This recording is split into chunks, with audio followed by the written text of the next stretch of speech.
po mga kaigat. Pagkatapos po natin yung mga kurete. Kukuha po tayong water lily. Makakaya po natin sa alaga nating itik. Ayun po mga kaigat. Baka po meron kayong mga alagang itik. Pakainin nyo po ng water lily. Para po makameros kayo po sa feeds o palay na pinapakain nyo.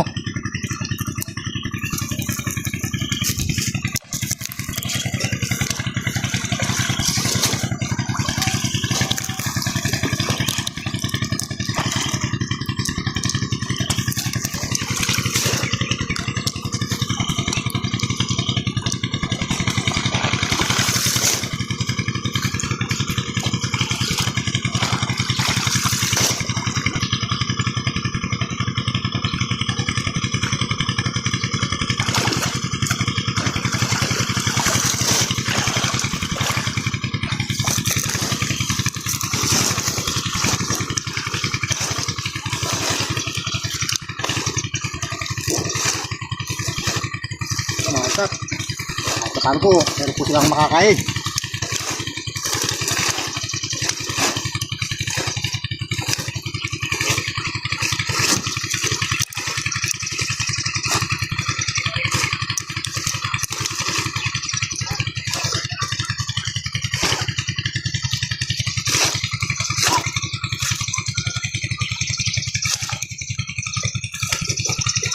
Po, pagkakat sa kapulungan.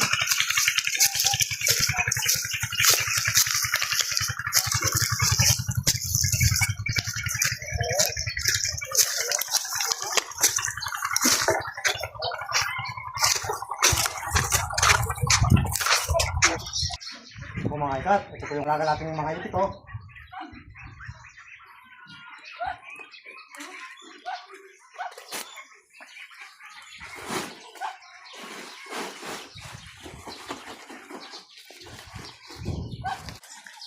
Yan po mga kaigat, kinakain na po yung water liling kinuha ni kaigat. Ayan, alalakas po kumain na yan.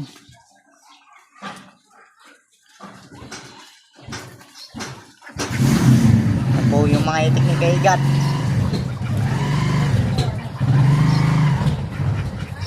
Oh, yan po. Yan po.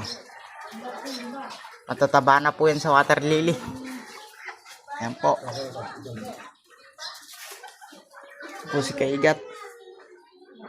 Yan po mga kaigat oh, tingnan nyo po. Lakas po kumain ng mga water lily oh.